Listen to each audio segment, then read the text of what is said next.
Bonjour, ça va? Buenos días. Me llamo José Javier y mis allegados me dicen JJ.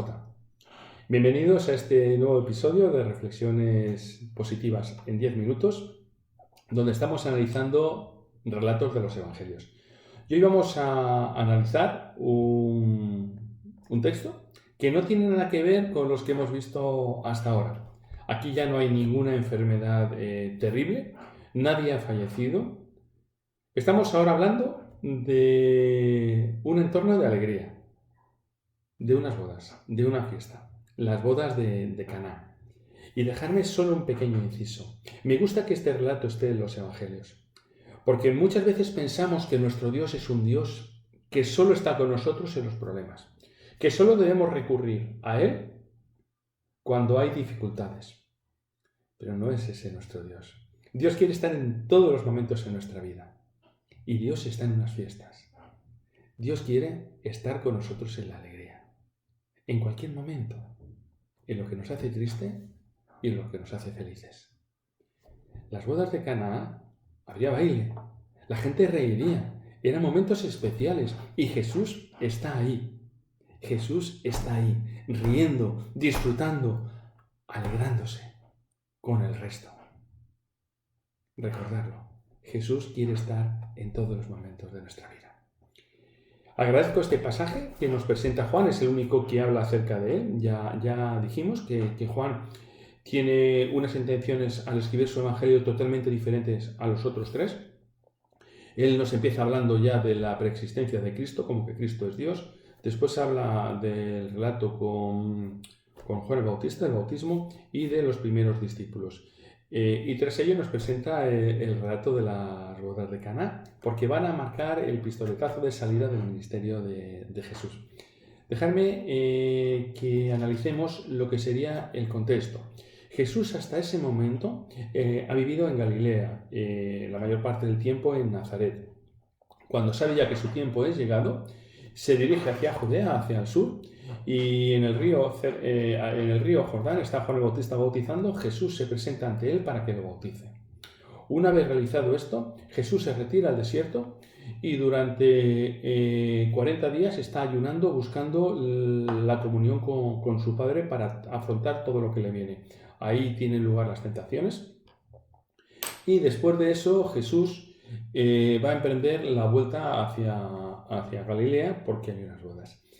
En ese momento, antes de emprender el camino, dos de los discípulos de Juan se aproximan a él y empiezan a seguirlo. Uno es Andrés y el otro no mencionan el nombre, pero está claro que es Juan. Andrés llama a Simón, a Pedro, y comienza también a seguir a Jesús. Y Jesús, en ese camino hacia Galilea, va a encontrar a Felipe, lo va a llamar y Felipe trae a Natanael. Natanael parece ser que era de Caná, precisamente donde se van a dirigir. Y el relato nos comenta también que Andrés, Pedro y Felipe eran de Bethsaida, muy cerquita de Cafarnaúm, en Galilea, donde Jesús luego va a estar también realizando su ministerio. Se dirigen todos hacia Caná, en Galilea, y nos dice el texto. Vamos a ver ya, capítulo 2, versículo 1. Al tercer día se hicieron unas bodas en Caná de Galilea, y estaban allí la madre de Jesús. Y fueron también invitados a las bodas Jesús y sus discípulos. Jesús, como decimos, está en el sur, en Judea, se dirige hacia Galilea, unos 105 kilómetros, y dejadme que os diga algo. Aquellas personas que nos gusta andar, que estamos acostumbrados en ciertos momentos a hacer muchos kilómetros en el camino de Santiago, me llama la atención que Jesús en prácticamente 2 días se hizo más de 100 kilómetros, una media de 30-40 kilómetros por día.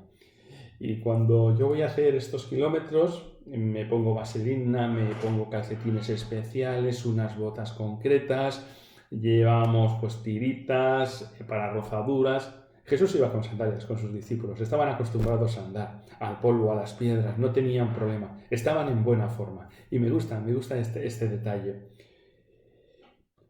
Jesús llega un poquito posteriormente a la boda, su madre ya está ahí, parece ser que la madre debía estar ayudando en la preparación, en todo lo que conllevaba las bodas. Las bodas en Israel no tienen nada que ver con las nuestras, porque duraban aproximadamente entre 5 o 7 días. Y prácticamente, si no todo el pueblo, era invitado a las mismas. Se solían celebrar en otoño, porque era la época donde ya se había recogido la cosecha, la gente tenía más tiempo, y se alargaban hasta la noche.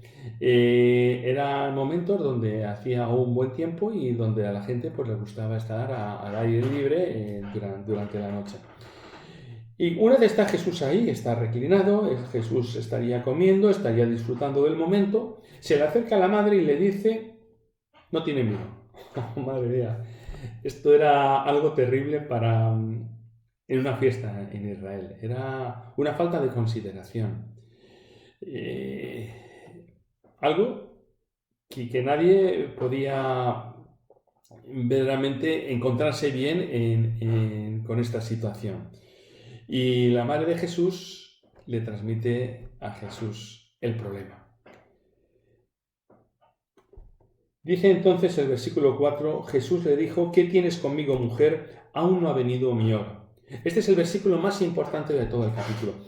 Nos da la impresión que Jesús contesta mal a su madre. Le llama en primer lugar mujer y le dice algo que a nosotros nos extraña, pero nos extraña a nosotros. Era una forma de hablar en aquel momento, en esa sociedad semítica.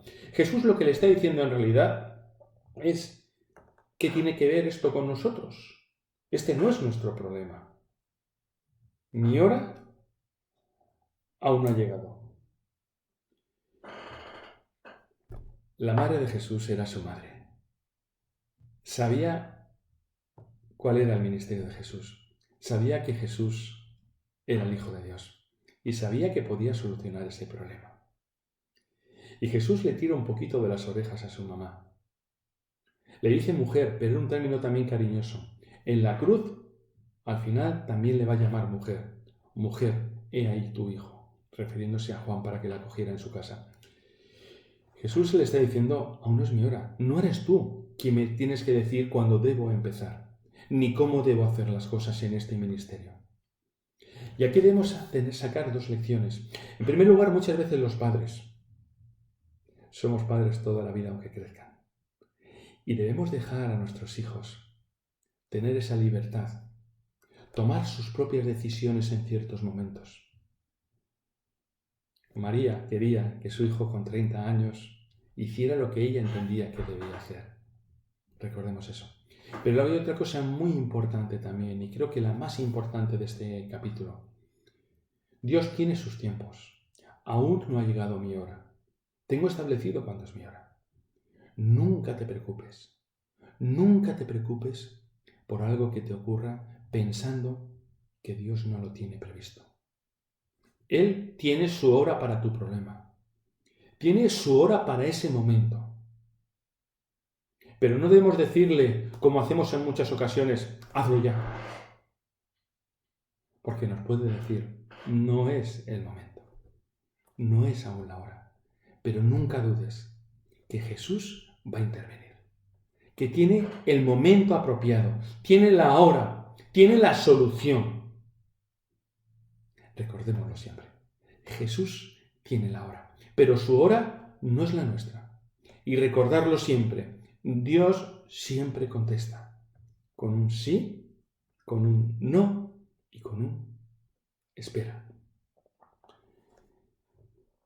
La madre de Jesús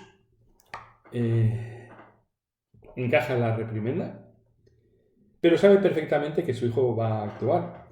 Y dice entonces, versículo 5, su madre dijo a los que le servían, haced todo lo que él os dijere. Venga, que va a solucionar este problema. Dice, y estaban allí 6 tinajas de piedra para el agua, conforme al rito de la purificación de los judíos, en cada una de las cuales cabían 2 o 3 cántaros.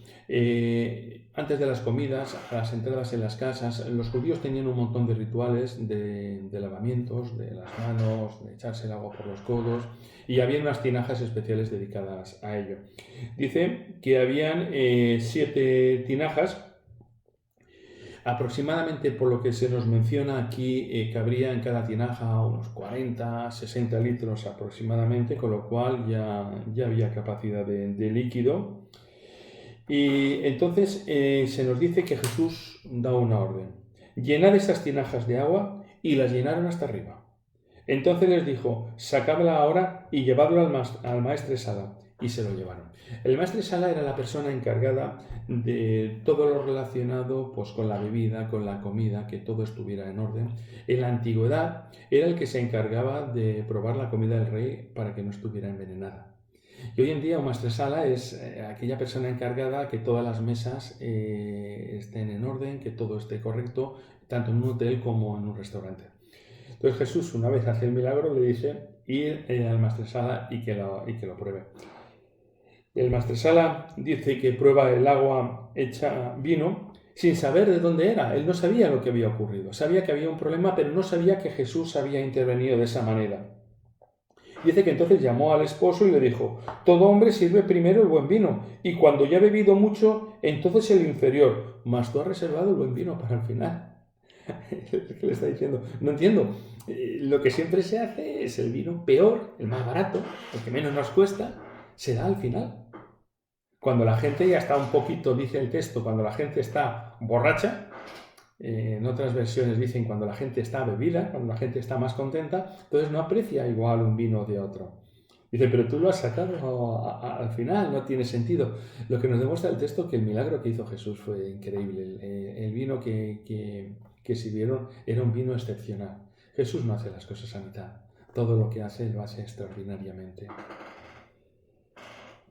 Y el versículo 11 acaba con el relato diciendo: este principio de señales hizo Jesús en Caná de Galilea y se manifestó su gloria, y sus discípulos creyeron en él. Por esto Juan presenta este relato. Porque se nos dice que aquí donde Jesús muestra su gloria, la gente queda asombrada con lo que Jesús ha hecho, porque eso se correría enseguida a la voz, y sus discípulos dicen: creen en él. Esto les ayuda a prepararse para lo que les va a venir luego. Y el versículo 12 dice: después de esto descendieron a Capernaum, él, su madre y sus hermanos, y sus discípulos, y estuvieron allí no muchos días.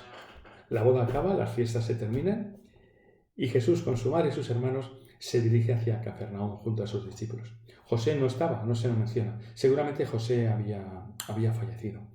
Y parece ser que estos hermanos que se nos mencionan eran hijos de José de un anterior matrimonio.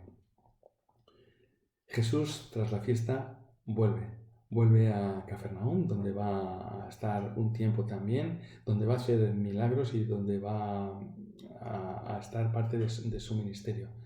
Me encanta este relato. Me encanta un relato corto que nos muestra a Jesús no solo en problemas de enfermedad, sino en momentos de alegría. Es verdad que también hay una necesidad, donde Jesús también está. Pero Jesús está en un contexto de alegría, con esta gente que está disfrutando y quiere estar contigo en cada momento de tu vida. No lo dejes solo para los problemas. Estate con él durante todo el día. Cuéntale las cosas que te gustan. Cuéntale aquellas cosas que quizá te parece una herejía contarles. ¿Por qué no? Yo le enseño a mi hijo a que le hable de la Play, que le diga las cosas que le gustan. Porque Jesús quiere estar en todo. Quiere estar jugando con nosotros. Jesús quiere estar riendo. Y quiere estar en los momentos difíciles. Y recordar, su tiempo no es el nuestro. Muchas veces las cosas no ocurren porque la hora no ha llegado. Porque Dios tiene establecido esos momentos. Recordarlo. Disfrutemos de este episodio. Seguiremos en el próximo con Nicodemo, un poquito más adelante. Os invito a que lo leáis ya si queréis. Y recordad, dar al like, a la campanita y suscribiros si no estáis aún suscritos. Y compartirlo si entendéis que es interesante que se pueda compartir. Bendiciones. Sigo estudiando con vuestro permiso.